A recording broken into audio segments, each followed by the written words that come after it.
Hello, welcome to Good Games Well Played, episode 157. I'm Clint, aka JCM. With us this week is Messiah. Hello. And Izzy is out, so just us two today. But yeah, we have just a couple things to go over from this week. The first being that, so Fallout London, which was the fan-created mod, was supposed to come out on the 23rd of this month. But because Bethesda is doing their next-gen update for the 25th, the creators of the mod are concerned that that update is going to break the mod. Oh, So they jeez. delayed it indefinitely. Because I don't think it's... Which is interesting, because I'm curious, like, if it's the update for Fallout is optional on PC, then it'd be like, oh, just don't update it. Yeah. And then on console, it's probably like, if I'm not sure if London mod's going to be available on console as well, like as a download, if it's purely PC only. But I think like, oh, well, just don't force the update and make it optional on Steam or what have you, or wherever else Fallout's available. But I guess maybe that's not the case. So their concerns they've indefinitely pushed off, because I had started replaying Fallout because of the show, but I only played for a little bit. I'm like, oh yeah, it's still not exactly want to play. Like I'd be more into replaying like Fallout 76 if I had some people to go in and create a new character. Mm-hmm. But going back to Fallout 4, even with the mods, like the visual mods and whatnot, and maxing out my character just to have a fun God mode run, it's like, yeah, I don't really like.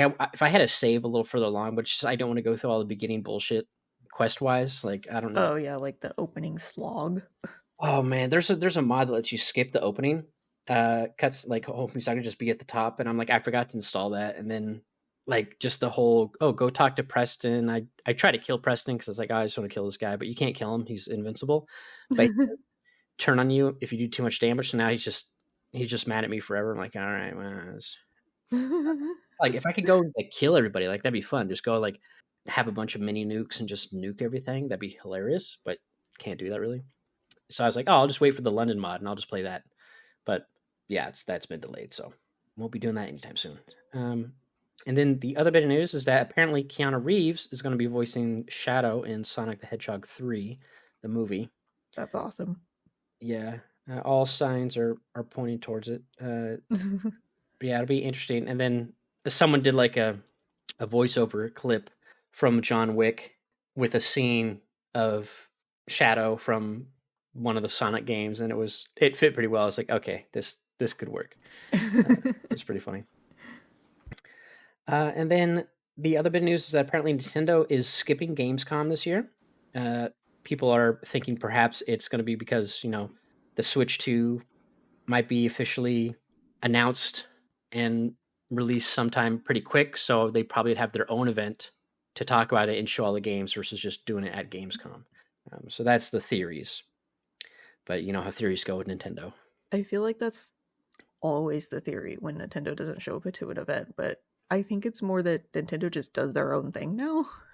Mm-hmm. But that would be pretty cool if the next console, I don't know if Nintendo's not one to repeat themselves, but I guess they would be silly to not make a Switch 2, considering it seems like they want to go that direction and the success of it. But I don't know. I'm interested to see if it's going to be a Switch 2 or if it's going to be something else new entirely. Yeah. Be curious. And then keeping with consoles, there's a lot of PS5 Pro rumors. And the one currently right now is that they're telling a bunch of devs like, hey, get your games PS5 Pro enhanced ready for launching that console. I'm curious when they'll officially announce it, because there's been some leaks about the specs, and then multiple sites like confirmed the leaks were valid. We didn't really touch on it just because I'm like, at this point, it's not a new console. It's just a mid-gen like upgrade. So there's no real point to talk about it until they actually come out and do a showcase or something like that. But the one thing I am curious about it is they talk about their own like version of DLSS. They're calling it the PlayStation Spectral Super Resolution Upscaling, the PSSR, which is like a super sampling tech like FSR and DLSS. And I'm curious how well it's going to work, and if an in-house console designed resolution system like that will work better than something like FSR 3, because FSR 3 we talked about is going to be coming to Immortals of Avium. So I'll be curious how that looks. I know FSR is not quite as good as DLSS. At least FSR 1 and 2 weren't. Hopefully FSR 3 has improvements there. But like DLSS is really good on PC. Mhm. So I'm curious what an in-house uh, version that would look like for Sony. And if it works out really well, that'd be great because then you can get nice, good-looking, high resolution with good frame rates and whatnot. That'd be pretty cool. I wonder But though if that's going to affect PC ports. I mean, not that PlayStation ports their games very often, but having their own like proprietary on console system like that, is that like the nail in the coffin for PlayStation ports to PC, or like how is that going to work on Xbox too? It's interesting. yeah, I can imagine like it probably wouldn't be too bad considering all the games that get ported from PlayStation to PC come with like FSR and DLSS anyways added onto them because they're PC. But since it's something that you can also do without, I'm sure it's just like a hardware option. So it wouldn't be True. like, oh, the coding should be different, at least based on the games they've done so far. So I hopefully not too much, but yeah, it's I mean, it'll be nice to have that feature on. Oops, drop my phone Mhm. on console. But um, and then the other thing is, oh, I saved the article for myself. But the last bit of news is that the Fallout TV series was officially renewed for a second season. I know we talked about last week. I think typically with new shows like this or a high profile, the studios tend to announce the second season pretty quick. Like I know there's Netflix sometimes they'll announce the second season before the first season even premieres. Mhm. Just like we know it's this good or what have you. So like okay, we'll do second season. But so yeah, it's good to see. I mean, it was good enough that it was like a nice one season story. And then like Aisley and I were kind of curious how we talked about last week, how it would it wrap up a lot of stuff or leave it open?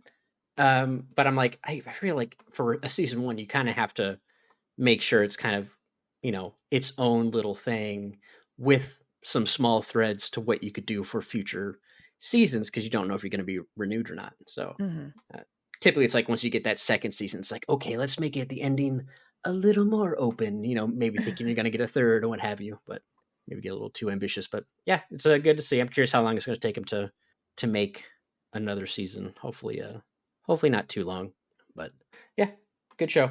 Glad to see it's going on. Yeah, a lot of people talk about like which one's better, this silly conversation like which one's better, the Fallout show or Last of Us? And I'm like, well, they're two different things. And they're Like one both is good. One yeah, doesn't have to be better than the other. exactly. It's like Last of Us is just a direct adaptation of that story because it's a heavy story focused game. And it's like whereas Fallout does the other thing that we've all kind of wanted from game uh TV shows and movies is like don't tell a story or retell a story from the games, just do something in that world. Mhm. And that's what Fallout does really well. Even like Castlevania did that really well too. Or like Arcane's exactly that. Like everything they're telling there is just all you got new characters, it's just all backstory, like stuff that's not in the game. So it's like that's fantastic too. But yeah, it's like, same with Cyberpunk Edge Runners. Like it's a story of other people, but they're in the same world. And that's what you want, and that's what Fallout does really well. Like I don't think Tilo wouldn't have done as well if it was just like, hey, here's some other people. Mhm. That would have been weird. It's like, but yeah, that would have been like fine for us as the people who played the games, but for new folks, like I don't know. Here's what was happening in the rest of the world while this grand epic was happening on this side of the world. It's like this is yeah, you're right. It's like it's interesting for the people who already know that story, but for the people who don't, it's like why do I care about this? Yeah, it's like when we talk about like, oh, if they did like a Last of Us Part 3, it's like, oh, that'd be interesting to see someone else's perspective, which is we Mhm. did get in Tilu 2, right? Like half the game is someone else's perspective. But uh just to see like a different part of the world, a totally different group. They talk about that with like that's like the Star Wars thing, right? It's always like, man, can we just get away from the Skywalkers and the same four planets? And Mhm. I just want to see something else. But yeah, it's they're both good shows. It's nice to see. Yeah, lots of good game adaptations. And I feel like TV is like the best version of that, just because you get to invest so much time. But it's got to be like just so much more money to do a TV show than to do just a movie, especially if you have the proper production value and whatnot. Yeah. But yeah, that's pretty much it for the news. like I said, not much else really happened this week. Hmm. Let's see if I try to check to see if I took any notes for other things. Just stuff for me to talk about after the fact. So nothing major that I need to add for news wise. But yeah, I guess we can go ahead and move on to what we've been playing. I know I saw you in 14, Hmm. just kind of doing your daily grind, stuff like that. Yeah, doing my daily grinds on my main. Just trying to finish as many relics as I can, just for funsies, because they're Mhm. really, really easy this time around. And then working on MSQ on my alt, just because she's fun to play. Um, Yeah. Doing that, but other than that, I played the Rising Tide DLC for 16 and finished it already. So Was it short, or did you just power through it like nonstop? it's it's longer than Echoes of the Fallen was, but yeah, I pretty much just powered through it. Like I played a couple hours Thursday night when it came out, and then that's pretty much all I did when I got home on Saturday was just played through it. It's a few hours. It's pretty substantial. It's got some side quests that are pretty nice, but yeah, it's pretty short. So And were these, I forget, were these free DLCs or paid DLCs? mm, sorry, I took a drink of coffee. They're free. Okay. Yeah, that's what I thought. Yeah, I don't know when I'll get to them. I'm like, I feel like with DLC, like I got to be in the right, like even the Horizon Burning Shores DLC, like I didn't get into that until a while later. I'm Hmm. curious when I'll actually go back and play the 16 content. Yeah, you get through them pretty quick, which is fine for free DLC. I don't know if they'll do. I don't think they have any plans for like a big paid DLC or anything like that, but it would have to be, pretty substantial. Yeah. But for these ones, considering they're free and you get a lot of content out of them, they got really good music. The fights are really good. Um, I mean, for me, who's like a lore hound, it's really nice to have more lore to it, especially with the Echoes of the Fallen. It's like I want more lore of the Fallen, but playing them, I really, really want a 16-2. Can we have a sequel or a prequel or anything, please? I need more. Yeah. Yeah, I'm curious if they'll ever do that again for like they did with 12 and well, not 12, with 13, Mm-hmm. but yeah, we'll see. Yeah, yeah, we played Escape Room. Mm-hmm. Did a couple, two of the extra maps in there. That was fun. I kept trying to that there's like that skeleton teeth puzzle. I kept trying to take screenshots of it so I could put them next to each other. But instead of like using OBS, which would have been smart, I was just using like the snipping tool, and then I would save the image and like drag it over, like walk over to the next one, put the image to the left it, and then snip another version of it, and just keep like stacking the snip clips on each other to try to get it. But yeah, like I mean, luckily that did help solve it, but it was so annoying trying to get them all in there. But Get him all that, like lined up perfectly and just that's really funny. You just kind of keep stacking it. yeah, yeah, it's funny those extra ones because they're all one offs. They're all unique. Whereas like if you play, typically like we'll play the Egypt one, like it's very much themed throughout all the levels. So once you get through that it's the first one's usually pretty short. Maybe they give you like a 15-minute timer to get like the trophy or whatever. Pretty basic, just a couple puzzles to solve, and then it gets more advanced, but the theme is still the same, Mm-hmm. and some of the ideas are still there. They carry over, but because these are all one-offs, these little extra rooms, they're like 30 minutes, and they're a little more involved. So it's like because we're going from one to another, it's like all right, like that one with the time machine, like going from that then to the island. I'm like, okay, forget everything you know because none of the stuff we did in the other ones is going to necessarily apply to this one. But See, that was fun. I like the one-off ones more just because they are longer, but you kind of have more time to get familiar with like your surroundings. Not Hmm. just like the theming, but it's nice when you have like a singular place and you kind of get familiar and you come across a puzzle, you're like, oh, I remember seeing something over here about that, or this puzzle is in the same place as this other one we solved over there. It's kind of like having it all contained into one area, you can use your knowledge within the same area to just kind of solve it rather than just be like, oh, it's all the same theme, but each one is has like similar mechanics throughout the theming, but it's all kind of different. So it feels like more like little puzzles rather than just like an actual escape room, I guess.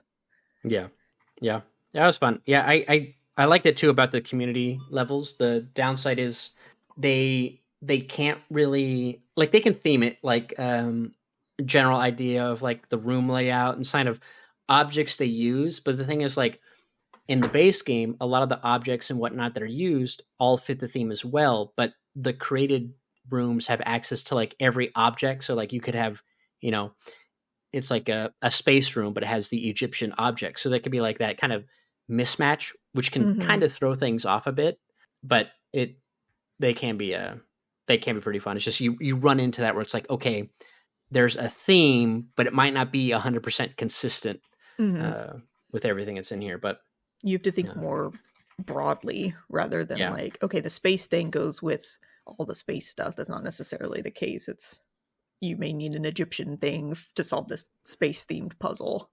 yeah, no. um, yeah, that was fun. And then yeah, I think I talked about last week how I picked up the Shadow of Mordor and War Games because they were on sale because someone was talking about it. I Mm-hmm. was like, you know what, maybe I'll play those. I played Shadow of Mordor, did 9 missions of the 20 story missions, but then I was like, I don't know, there was something about the game where like you can't change the difficulty, it's just story mode. And the combat against normal enemies is too easy. But which is fine because like okay, I'm strong. I got this wraith with me, Celebrimbor, and uh or taking down these Uruks and whatnot. But then it also has this thing where like it hides certain mechanics behind like meters that you can't see. So like there's this ability you have where it's like, oh, hit, and it was funny because I was playing on PC, all the buttons were Xbox buttons. Uh because they didn't have like a PS4 controller support in that game in 2014. So I'm using like the PS4 controller mod DS4 Windows, which turns the PS5 remote into a PS4 remote, but then translates that PS4 remote into Xbox for games that don't support PS4 remotes. So it's like getting all those prompts, and that I got used to, ABXY. Except it threw me off sometimes. Like there's this thing you do, like a last stand, where it's like, hey, you get knocked down, and Uruk's about to kill you. And it goes in slow motion. It's like, oh, drag the cursor into the circle before the meter goes away and hit the button that's in the prompt. And if it's like X, I knew where X is. I'm like, oh, X is square, and like A is X on the corresponding. I know left and bottom, left and bottom. But then anytime it was Y, I was always like, where the fuck? I know Y is triangle, but like it always threw me off because it typically was A and X are the buttons you hit, but it's like Y. I'm like, why? Where's Y? And I hit B. My bad, and then I die. But my problem I had with that game is like, again, there's a move where you can do like this AOE like Wraith Blast. It's like you hit X, you hit I'll just do talk PlayStation. You do square and X at the same time. It does like an AOE blast. But I can't tell when I can do that. And there's same with like this. There's this execution move you can do, which is like hold triangle and circle, and you can like instantly execute someone. And that I kind of knew when I would get it. Like I think that one has a meter, but the game does tell you like, oh hey, hit. Like if you don't do it, it tells you like, oh hit X and square and X, and you can do the AOE blast. But there's no visual feedback to the player. Like I don't know, like, do I need to get like 20 hits in without being hit myself? And that gives me enough, spirit force meter to be able to do this. And because of that, that was annoying.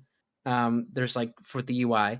And then I had an instance where I was like going around killing. It's like, oh, the main objective for the first area is like, hey, you have to kill the 4 war chiefs or kill 4 war chiefs at least. I killed like 3 of 4.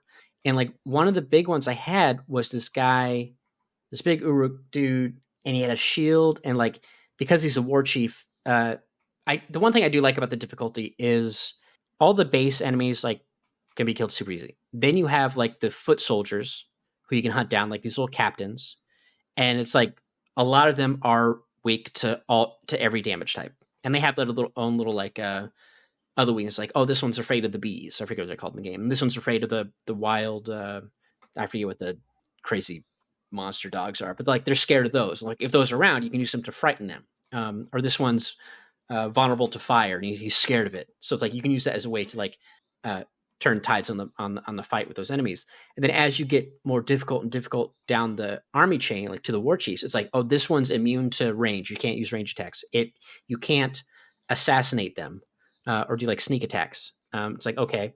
But this one I had to fight was like, he had 2 bodyguards and he has a giant shield. And typically when there's an enemy with a shield, you hit X and you vault over them to get behind them. But because he's a war chief, he has this ability to like prevent that from happening. So if I try to jump over the shield, he just pushes me back, so I can't do that. So if I have to try to attack, I just have to like roll away. I can't get over him. Then I okay, I can't do range attacks.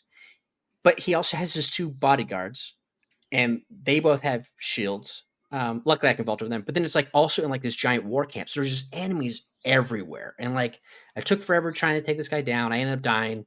One of the bodyguards killed me. So I'm like, okay, I'll go kill the bodyguards first. And then, because you can hunt them down, because they're their own little captains. So I hunt down one, I kill him. And then I go to hunt down the other one. And it's just like, every time I went to go hunt him down, it was always in these big... That's the thing, too. Like, that world is just packed with enemies. Like, it's so weird playing an open world game where there's just enemies everywhere. Like, you have no... And there's hardly any buildings in that first map. It's just all mountains, and it's just like super obnoxious. Like you can't get a breath of fresh air. Like, okay, I just want to take a break. Like you got to go the whole back routes or whatever. But so I just had too much trouble. I'm like, okay, I'm just going to stop here because I'm not really feeling it. And I feel like they didn't give me enough abilities to deal with the shield guy. Because even if I take out both his bodyguards, he's still in the middle of a giant war camp where there's tons of other enemies that are pretty strong. And it's just like, I don't have time to... I can't vault over him. I have to roll away. And then the one thing I hate too is like, and I don't know if this is because they copied the Batman kind of style of combat, the Arkham games, is like, if I attack a dude, I'm like, okay, swipe, swipe, swipe. And then once they're dazed, they get like these little like stars above them. They either fall down dazed or on their knees or whatever. And you can do an execute move. But of course, you're vulnerable when you're trying to execute. It's like, okay, so I can't kill him. But what happens is you no longer target the guy that's downed. It makes you target someone else and fight them. It's like, okay, if I can't execute them because it takes too long, at least let me swing my sword at them to kill them while they're dazed. But the game just auto kind of targets you to something else, that someone else is standing up because it's like a big old brawler. And I'm like, I didn't like that. I'm like, okay, this is annoying. I'm like, all right, I'm just going to find out what happens in the story. I didn't even get to the part where like you can actually brand Uruks to be like on your side and what that's. I'm like, okay, watch the story trailer, and I'm just going to jump straight into Shadow of War. And that's like a much better game. So I'm like, I should have just jumped into that. Like, there's so much stuff, I guess, because it's from 2014, that first one. And then it's funny, like, I remember when it came out, like, one of the Assassin's Creed animators saying, like, oh, they clearly just took the Assassin's Creed animation for a lot of the climbing and whatnot. And then I get in the game, and when did Assassin's Creed Origins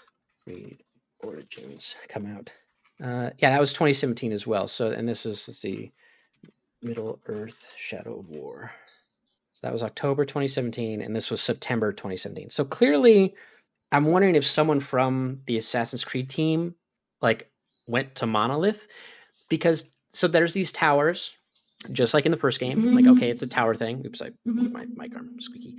It's like, okay, you find the towers, they, you take over them, whatever, yada yada. They act as your fast travel points. Okay, good. That's why you want to get them. In the second one, you take over these towers and you use them to find like points of interest, which is very Far Cry, but it's not automated like it is in Far Cry.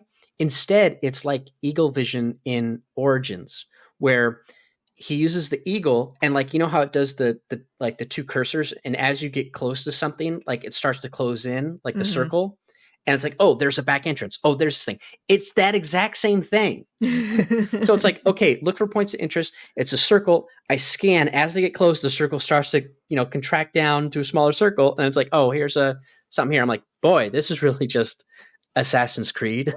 but because they, I can't remember if it was like that in the because obviously they introduced the bird as the Eagle Vision in Origins. It wasn't like that in the regular Assassin's Creed games before that. So it's like, it seems very much like someone left development and brought over that idea, or what happened, because they both happened in parallel. But anyways, so that was funny. But yeah, the combat system's better.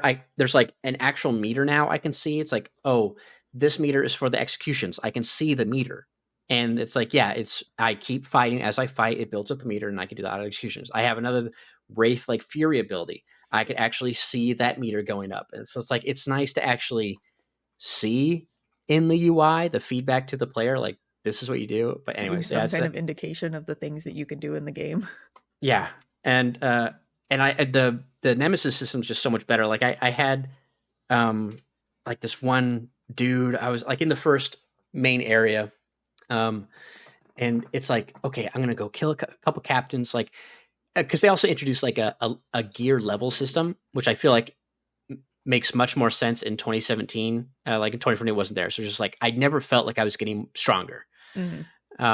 Like you can upgrade, new abilities, you can unlock runes to put in your weapons, but I felt like the runes are always kind of trash. It was always like, oh, every time you kill with a headshot, you get a little bit of health back. I'm like, well, if I'm stealth killing with headshots, I'm not gonna need to get the health. Don't It's like, need health.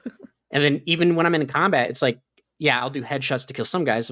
It's like a small percentage of health. Like it didn't seem like they're that beneficial. It was very much like gear changers. Like, oh, this gives you a 0.5% boost of fire damage. Like stuff that's like it's all supplemental, but it doesn't really matter. It's like, yeah, if you spec towards it, it would. But yeah, I'm just like, okay, this isn't me anything. But in this one now, it's like, okay, the gear score, like I find a new sword, it has a higher score, yada yada. I'm like, okay, this feels a little better. I still can't quite see how that translates. Like in most games with a gear score, like in God of War, once you get up to a certain point, like Kratos changes from like tier 5 to tier 6. And you see that visually against the big enemies you fight. It's like, oh, that guy was level 7. His health bar was like super red. It's like, this is going to be tough. But once you level up your gear enough by upgrading your gear, suddenly his health bar goes to orange. It's like, okay, he's still tough, but now you have a better shot. And I like that sort of player visual feedback. So it's like, okay, I have a gear score, but I still can't quite tell, like, how do I compare against? So it's like, yeah, sure, I'll fight like a level 5 captain or rank 5 captain, whatever it is. And it's like, the only difference is that means that the dude can get killed easy from stealth or range attacks. But I fight like a level 12 or 13 guy, and it's like, yeah, it's a tougher fight because I can't do some of those things I normally would, and he has special abilities, but I can't tell, like, maybe I'm not doing as much damage, yada yada. But like, there's no like, oh, Talion is now ranked this. Like, it doesn't really tell you that. But so that's a little weird. But anyways, so I was going around fighting this captain. He kills me, and then it's like, oh yeah, take you die now, ha ha ha. And then like he ranks up, and I'm like, and they introduced this thing in this one where like if you quickly do a revenge mission, that it's like a timed mission that pops up, you get a chance at better gear dropping from the person who killed you. So like there's this incentive, like, hey, they were going to drop gear anyways, but because they killed you, it's better tier of loot. I'm like, oh, that's kind of cool. So I'm like, let's go do this revenge mission. So I go do it, try to do it, yada yada. I forget what happens, but it's like either some more enemies around, something like someone else showed up, like another captain while I was fighting, and that dude killed me. And then so he levels up, and the other guy gets away. Then I fought him again. It's just me against this one fucking captain. So I chase him down. I beat his ass. And then like usually once you go to kill him, like you do like there's a short bit of dialogue, and then there's like a prompt to hit like a button at a certain time. And I mistimed the button prompt, so he got away. And I'm like, damn it. So then I'm like, luckily he didn't get way too far. So I raced and chased him down. And it was like this really fun, like systemic. I had this vendetta against this captain who killed me a couple times. Or not even he killed me, but like other people killed me in my pursuit to kill him. And so I was like, I'm like, I gotta kill this guy. I gotta do it. And then I finally did it and like got some really nice gear from it. And I was like, okay, now he wasn't even part of like the main mission. I just wanted to kill some captains. And then I went off and did some main quest stuff. But I am enjoying that much more than the first game. And it definitely feels like when you're climbing, they, instead of just doing the normal Assassin's Creed climb, like you can hit, once you reach up and grab a ledge, you can like tap X and then do like this wraith boost jump up the side of the building. So it's like the traversal is much better. Anytime Talion jumps off a roof, he has like a really long leap. And then I unlock the double jump where you do like a wraith double jump. I'm like, oh, this is awesome. So now I can do even further distance, and I can just run across the rooftops of this place I'm at and not have to worry about running down below where there's like enemies everywhere. So it's fun. Having to unlock some of the abilities I had in the first one's a little annoying. Like it does that thing. It's like, oh, you got to unlock all your stuff again. Like, why? Does it Why do would I that have thing lost where them? it starts with all of your upgrades and then you tragically lose them all and have to start over again, like God of War used to do? No, it's like it was interesting. Like it starts with like I don't I guess it must be based on the way. So like the way the game goes is like, okay, you get like linked to Celebrimbor, um, to because he wants revenge on like Saruman. No, Sauron's coming back. He's like building an army in the first one, and you get Mm-hmm. killed off, Talion, and he links with you because he wants to. He assumes you don't find out that he purposely did it to you, to get revenge until later. But you find out like, oh, I thought you would want revenge too for your people dying. But anyways, so you stop Sauron, who like takes control of this. I think it's like the Black Hand, in the first one. Some whomever it is, like they're possessed by Sauron. You kill them, and then Celebrimbor's like, oh, the only way to defeat him now because he's still out there is we got to make another ring of power. So like you go make another ring of power, and that's like I guess the end of the first one. So they're making the ring of power. Celebrimbor's doing it as a spirit, whatever. And I guess he put a lot of his wraith power into the ring. So I guess maybe that's the justification for why. And he does get ripped away from you. Like Shelob takes him like through some black mist. You're like, oh, who took the wraith? Now it's just you, and you're looking for him, and some woman's calling you. She says like there's a cutscene how she could see the future and what happened. The ring can't allow it to be out there and whatnot and this that. And you find Shelob and she's in like human form, and it's like, oh, I'll give you the wraith back. You give me the ring. So you give up the ring, and then Celebrimbor's like, we shouldn't have given her the ring. But like she tells you like, oh, hey, this place is going to get destroyed. Gives you like visions of the future, and then you go there and it turns out the place is being attacked and yada yada. So it looks like Shelob's trying to help you against Sauron, but I don't know where this takes place in the timeline. If it's like between Lord of the Rings and The Hobbit, which I assume is the case. But anyways, so yeah, so it's like okay, I'm assuming we're gonna have to fight Shelob at some point, in human form. I'd hope. I feel like it'd be weird to do it in the bug form because it'd be kind of a strange boss fight. But anyways, so my assumption was like, oh, if because he put his wraith power into the ring, that's why Talion has to start over. I'm like, that makes sense for like the wraith abilities, but all the other Talion abilities that he has, I'm like, why don't you still let me do this thing like from the 1st one? But so yeah, we'll see how that goes. But and it seems like you level up a decent pace, but I am enjoying it more than I kind of tapped out less than halfway through the first one just because like I don't like these hidden systems and this one, and it's because it's War Chief too. Like all the enemies are randomized. It's not. I can't like look up like, how did people deal with this guy? It's like the dude exists only in my game because it's random what the traits are. Same for the name. So it's like, damn it. But yeah, it was just like a really annoying War Chief combo in the first one. Kind of made me tap out, and I was like, I can't. There's just too many enemies here. I don't got time for this shit. But yeah, the second one's much more fun. A lot more fun, like story missions from the get as well. I had this one side quest in the actually main mission in the first one that annoyed me so much because it was like you meet up with this dude, this other ranger, who like ran away, and you find him, and he survived like this attack or whatever, and he's like, hey, we need to take care of these Uruks in this camp and yada yada, and you start like on the like top left side of the map that you're in, and he's like, oh, we should poison them. We should try a more stealth tactic, Talion. And so it's like you follow him from the like top left to the bottom right most part of the map. Now, luckily, the map isn't really as big as it looks when you look at the world map. It's actually kind of smaller, a little more compact. But you have to walk like all the way across the map. So we go across the map, we collect the poison leaves, we get into the mission. It's like, oh, you have to stealth poison the 5 barrels of meat or whatever. It's like, okay. Sneak around. It's like if they see you, the mission fails. So I'm like, okay, so I get like the first 2, and there's like 3 that are in like a pretty funky spot, and like I fail. And I'm like, okay, retry. And I kind of retry, go back in. I get seen again. I fail, I retry. The third time I failed, I hit a button too quickly, which made me then hit the end mission button, not retry. I'm like, God damn it. So then when I went like, okay, let's do the mission again. But when I went to go back to do it, I had to start in the top left and do the dumb walk all the way back. I'm like, I'm out. I'm done tonight. I'm over it. So I just left, and then I went back and did it later.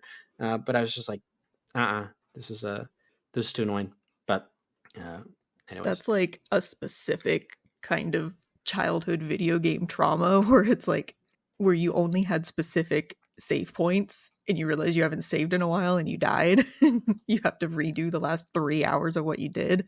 And you just very specific, like the button turn off press of shame, and you just walk away.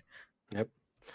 Yeah, and then PlayStation Stars, that the thing they have, that program they launched a while, it's like, play a game, get some points or whatever. Mm-hmm. And look, man, it's like I have enough points that apparently I could get Helldivers 2 on PlayStation if I wanted. I'm not too far away from being able to get Rise of the Ronin. I just have to do a couple more like actual focus on the campaigns. But I just happen to have like 12 or 13,000 points, and like Helldivers 2 is just 10,000. I think Rise of the Ronin's like I think 17. But I was like, oh, that's pretty cool. I can get like a free game. But it's like if I had people to play Helldivers with, like consistently, I was like, I could get Helldivers 2. But I think I might try to focus on it to get Rise of the Ronin, and then maybe play that down the line. But is Helldivers crossplay? Like, can you play with PC? I believe Helldivers is crossplay. Yeah. So like but again, it goes back to then it's all timing. Like I know Michael's playing it, but like no one else I know is playing it, or if they did play it, even have like my cousin probably would, but he has a kid too, so like his time is way off. Isley's like not super consistent with his time. You're taking showers. No, I'm just kidding. But it's like the time is the toughest part. Like that's the worst part of being an adult gamer. Like, you can't get having together. But yeah, and I know you could do some solo, and queuing with randoms I guess wouldn't be too bad. But like at this point, it's like it's been enough time that I don't want to be like get the group of people who are like, you're not using the meta stuff. Oh, it's the like tryhards. I'm ranked 2, my dude. Like, calm down. But yeah, because that's the game I feel like I would have a lot of fun playing if I had some people to play with. But I think I'll just try to get Rise of the Ronin. Yeah, other than that, haven't played too much else. Just chipping away at Last Train Home. That's a fun where like every time I get to like a big story mission, it's like I do the mission, but it takes a while. So you're like, okay, that was the progress. And it's like, okay, now on to the next bit. So I kind of like take it slow, like one step at a time. It like chunks itself, so you can do like a chunk at a time.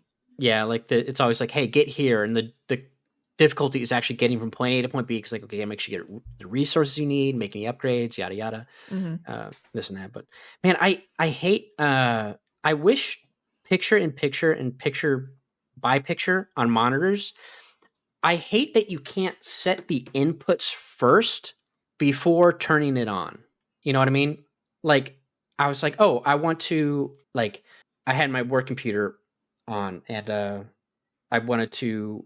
I was watching it was a presentation in like a Teams meeting or something, and I was like, oh, let me do picture in picture real quick because I want to. I forgot. I was like, oh, I wanted to queue up these a download on Steam, and so I was like, oh, I'll just do picture instead of switching over. I'll do picture by picture, but it's like you turn it on and then it moves them to position. But then you have to then go back into the menu and set like, okay, what do you want the other window to be? Like, let me do it. Oh, yeah. Yeah, let me say like by default, always make the main window or whatever, the one I'm currently have active, and the other one just be the other active, video stream coming over the cables.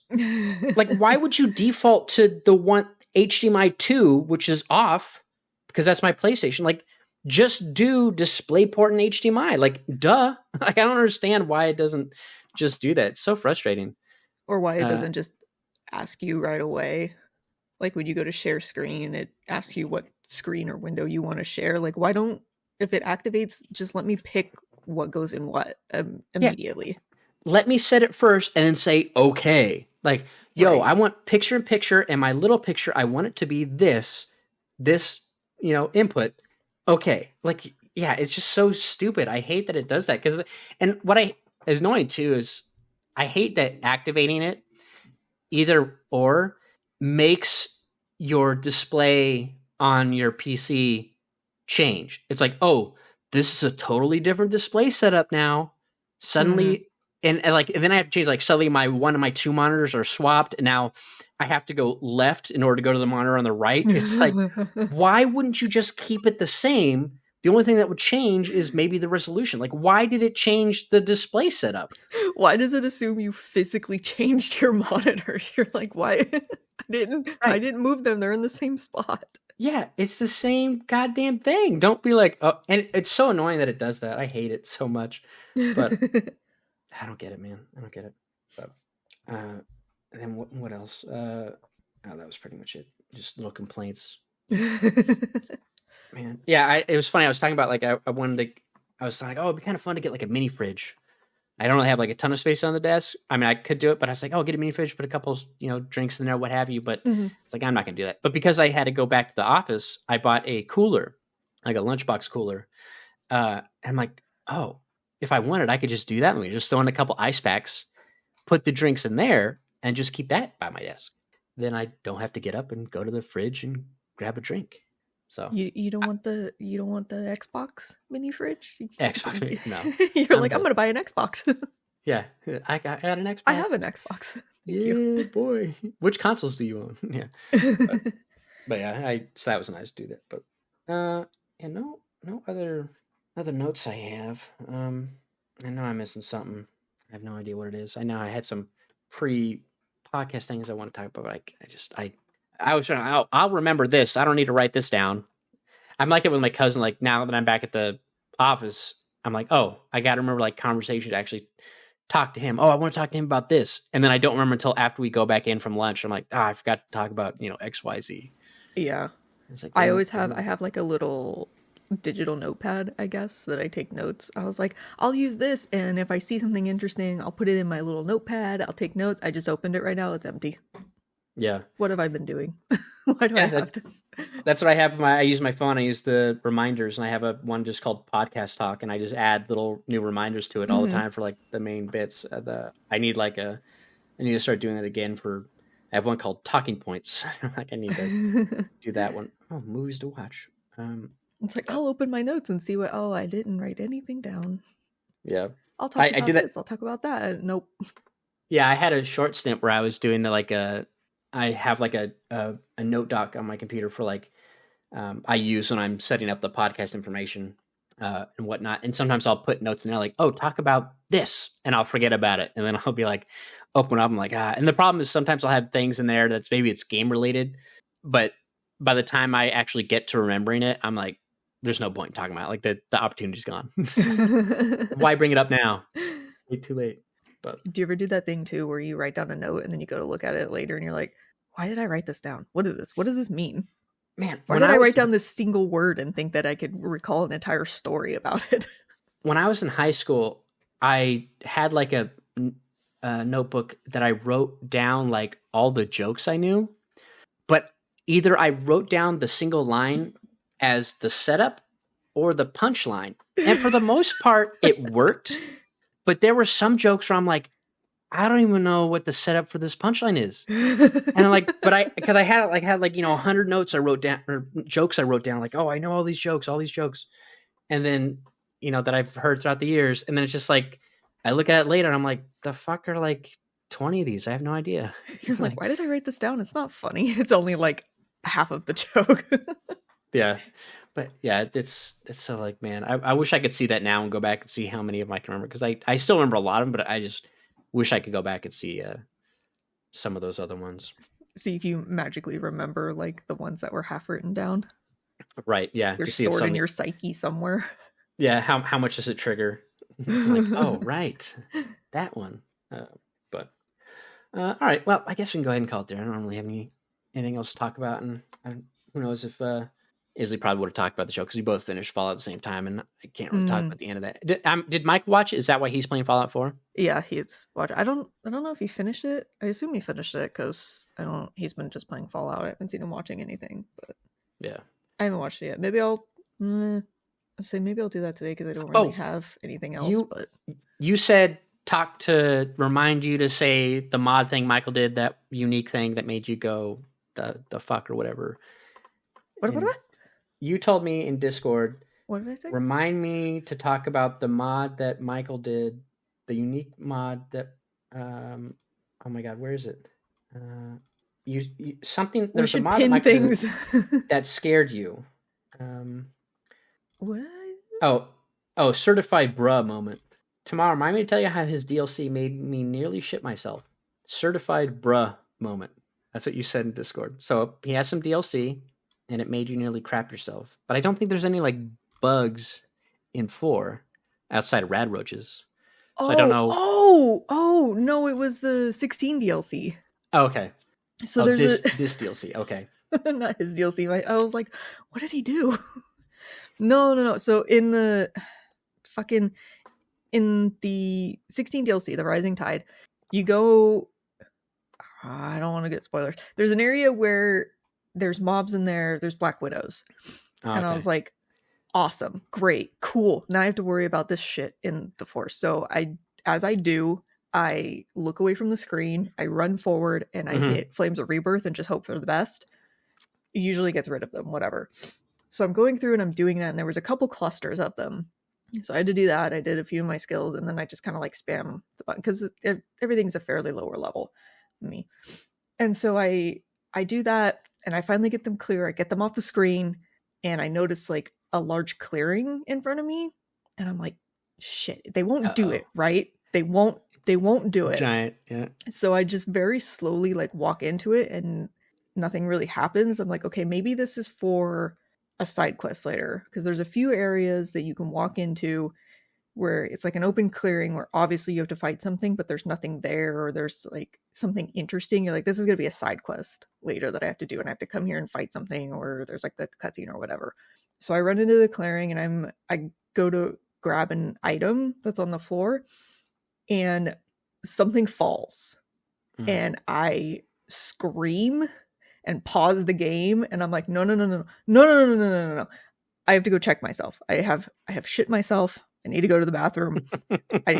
So I take a deep breath, and I don't look at the screen, and I unpause the game, and it's a fucking flan. Like a fucking slime just fell from the ceiling. I was so mad. I was like, I hate this. So now I have this like ingrained trauma fear as I'm going through the rest of this area. I was like, I didn't fucking need this. Thanks. So from that point on, every corner that I turned in the DLC, I would very slowly creep around it and pan the camera around just to check. Yeah, that's funny. Somebody did that on purpose, I swear to God.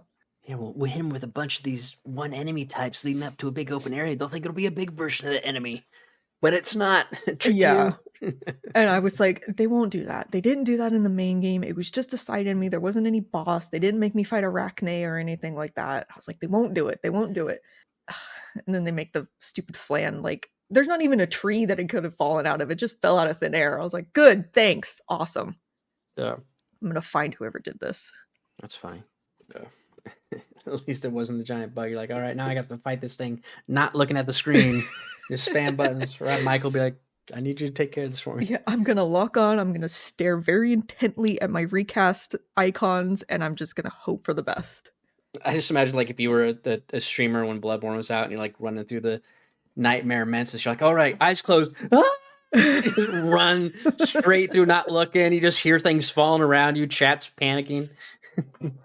Don't look. That would have very much. If I hadn't known about that ahead of time, that church, I probably would have turned the game off and never turned it back on again. I'm out. I did that with Dragon Age. I got to the point in Dragon Age where you're supposed to go into like the mines or something like that. There was Dragon Age Origins, and they talk about the Spider Queen. I was like, I'm good, thanks. Yep. I got enough. I'm out. Yeah, and I never played it again. Yeah, and like you find patches. You're like, nah, you got to go, Patch. I'm taking you out right now. Like, I can't deal with you in this form. I bet there's a mod for her now, because I did have a mod that turned the spider enemies into bears. Mm-hmm. Yeah, you told me. Which was that. Yeah, it didn't get rid of the noises, so that was really unsettling. Yeah. But it turned them into just like bears. But you couldn't mod out the queen because of the fight mechanics. But I wonder if there's one now. See all the right stuff. Yeah, it like broke the fight and stuff. So there were a lot of. I mean, there was a mod that changed her thing, but a lot of the comments were like, this can soft lock your game if you do things wrong and stuff like that. So I just gave up. But I wonder if there's one now. That'd be funny. Maybe. But all right, well, we'll go ahead and wrap it up then. Call it there. Hopefully I'll play some more Shadow of War. Yeah, it's funny, like just bounce around between games right now. Like I'm also playing StarCraft 2 just because I want to test the keyboard, and I'm just playing against the AI. I'm not playing against like any players on. I'm like, I don't want to play it. Like I'm beating like the extreme difficulty AI one-on-one. I'm like, but that's not hard to do because they tend to do the same thing off one base. And it's like, okay, well, as long as I have a better eco build, I'm good.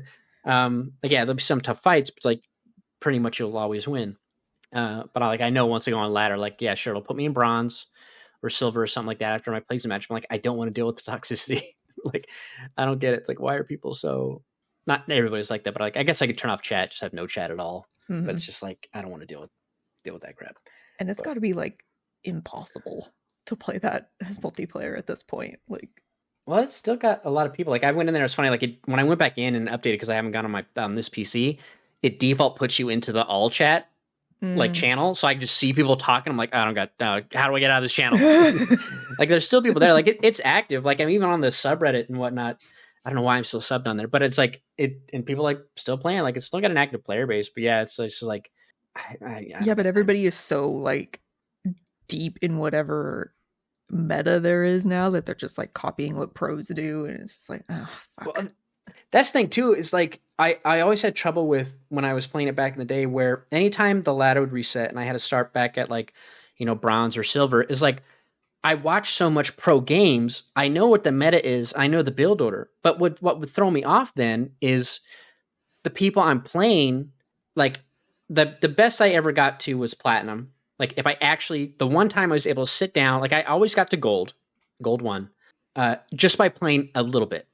But the like one weekend I was actually sit down, able to commit and play like a good amount of matches. I got into platinum. I'm like, okay, I can get to platinum. Like I have enough knowledge and I can execute on that knowledge to get up higher. And it's like platinum, I think platinum 4, because they have like 4 tiers. I'm like, okay. And then of course I stopped. So I didn't see how high I can get in platinum, but like, that's where I got. So anytime I'd go back, it was always like, okay, I can get up to that tier, but then the people I'm playing who maybe can't get out of bronze or silver, they just play shit that's so random. I don't like, I can scout them and be like, okay, normally if they're doing this, it's this build if they're a good player. But when they're a bad player, no offense, but I can't predict what they're going to do. So that unpredictability just totally kills you. And it's like, goddamn, like I should have just made solid like a defensive strategy or something like that. But it's like they do the most random shit. And I'm like, I wasn't prepared for that. And it's like, just puts you in a weird spot. So that always happened. That is their strategy. Like, okay, I'm doing this, so they're expecting me to do this, so I'm going to do this instead. Yeah. It's like, what kind of mind game bullshit? Yeah, or you get the people that play random, but then when they play the race they don't like, they just do the cheese build. And I'm like, here comes the cheese. All right, why even do random? Just pick what you want. Yeah. All right, I always hate the people too. It's like they're Zerg, but they don't like playing ZVZ. So as soon as you match up, they just quit the game because they don't want to play. But it gives you the win and the points. I'm like, don't give me the win and the points. I know they quit, but I didn't do anything. Because now it like don't up my MMR just because they quit. Like just keep me the same, please. Like come on, like to dock them, sure, it's a penalty, but don't give me credit. I didn't do anything. Like I'm not improving. So I just showed up, man. Like I had that where I had like one time it was like 4 games in a row it was ZVZ, and then they all quit. I'm like, stop, give me MR, man. You're gonna like make me get higher up against stronger people too quickly. I'm like trying to ease back into this, but yeah. Anyway, all right, well, we'll go ahead and call it there. Hopefully, we'll see.